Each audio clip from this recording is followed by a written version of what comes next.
رسول اللہ صلی اللہ علیہ وسلم کے بتائے ہوئے طریقے کے مطابق، تب جا کے ہماری نماز صحیح ہوگی۔ اور نماز سے قبل نماز کے لیے جو ضروری شرط ہے وہ ہے وضو کا ہونا۔ وضو کا ہونا، اگر وضو ہے تو پھر سبحان اللہ کیا بات ہے، اگر وضو ہے، اور اگر وضو نہیں ہے تو پھر یقین جانیں کہ یہ بڑی ہی عجیب سی بات ہے کہ ہمارے پاس وضو نہیں ہے اور ہم نماز پڑھ رہے ہیں۔ بغیر وضو کے تو نماز ناممکن ہے، اور اس کے لیے بہت زیادہ ضروری یہ ہے کہ ہم وضو کا صحیح طریقہ سیکھیں۔ ہمارے جتنے یہ وسوسے آتے ہیں جی نماز میں، یہ مسئلہ بن جاتا ہے جی نماز میں، یہ ہوتا ہے جی دل نہیں لگتا نماز میں، اصل وجہ یہ ہے کہ ہمارا وضو صحیح نہیں ہوتا۔ جب وضو صحیح ہو جائے تو ایٹومیٹکلی نماز میں خشوع و خضوع پیدا ہو جاتا ہے۔ رسول اللہ صلی اللہ علیہ وسلم نے فرمایا، جامع ترمذی میں حدیث نمبر 3 ہے، آپ نے فرمایا مفتاح الجنہ الصلاۃ، جنت کی چابی، کی آف پیراڈائز وہ ہے فرمایا نماز۔ اور آگے فرمایا مفتاح الصلاۃ، اور یہ جو نماز ہے اس کی چابی الوضو، وہ وضو ہے۔ وضو جو ہے یہ نماز کی چابی ہے۔ یہ جامع ترمذی میں حدیث نمبر 4 ہے۔ اور مفتاح الصلاۃ الطہور، یہ حدیث نمبر 3 ہے، آپ نے فرمایا نماز کی چابی طہارت ہے۔ تو جب ہمارے پاس پہلی ہی چابی نہیں ہے تو ہم دوسری چابی کیسے استعمال کر سکتے ہیں؟ پہلا تالا کھلے گا تو دوسرا تالا ملے گا، دوسرے تالے کی چابی ملے گی۔ اب پہلی چابی، اس کی یوں مثال سمجھ لیں، ایک آپ کا اندر ایک کمرہ ہے اور ایک آپ کا باہر مین گیٹ ہے، مین دروازہ ہے۔ مین دروازہ لاک ہو جائے تو آپ کے پاس چابی اندر والے دروازے کی ہے، تو وہ آپ نے کیا کرنی ہے؟ تو پہلے تو آپ کے پاس باہر والے دروازے کی چابی ہوگی تو تب اندر والے دروازے تک پہنچیں گے، تو پھر چابی وہاں پہ بھی لگ جائے گی۔ اس لیے بہت زیادہ ضروری ہے کہ ہم وضو کو بالکل اسی طرح سے کریں جس طرح سے اس کو کرنے کا حکم ہے۔ مگر ہم کیونکہ جو کام روٹین وائز کرتے ہیں نا، اس میں بہت جگہ پہ پھر سستیاں بھی آ جاتی ہیں، لیکن یہ سستیاں اچھی نہیں ہوتی۔ تو انشاءاللہ تعالیٰ میں وضو کا طریقہ بھی بتاؤں گا، لیکن اس کے ساتھ ساتھ جو ہم غلطیاں کرتے ہیں اس کی نشاندہی بھی کروں گا، اور ہم یہ بھی شاید 1-2 پیریڈز کے اندر پڑھیں گے۔ تو وضو کا مکمل طریقہ جی یہ ہے، سب سے پہلے نمبر پہ جب آپ نے وضو شروع کرنا ہے تو آپ نے بسم اللہ پڑھنی ہے۔ بسم اللہ پڑھ کر وضو کی ابتدا کرنی ہے، تب آپ نے وضو شروع کرنا ہے تو بسم اللہ ضرور پڑھنی ہے۔ ہم میں سے اکثر لوگ یہ بسم اللہ ہی بھول جاتے ہیں۔ اب دیکھیں جو بسم اللہ ہی بھول گیا اس کا کیا وضو ہے، اور اس نے کیا وضو میں کرنا، اور پھر جس کا وضو نہیں ہے اس نے نماز میں کیا کرنا ہے؟ اس کو نماز میں کہاں خشوع و خضوع نصیب ہوگا، کہاں دل لگے گا اس کا نماز میں؟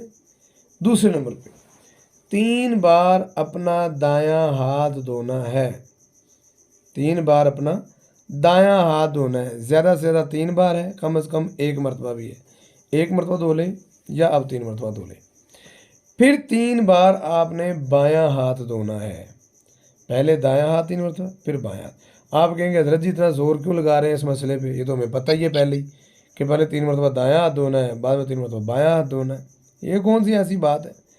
اصل بات یہ ہے کہ ہم بے توجہی کے اندر بالکل اس بات کی پرواہ ہی نہیں کرتے کہ ہم کون سا ہاتھ دھو رہے ہیں، ہمارا دایاں ہاتھ دھل رہا ہے یا بایاں ہاتھ دھل رہا ہے، ہمیں پتہ ہی نہیں ہوتا۔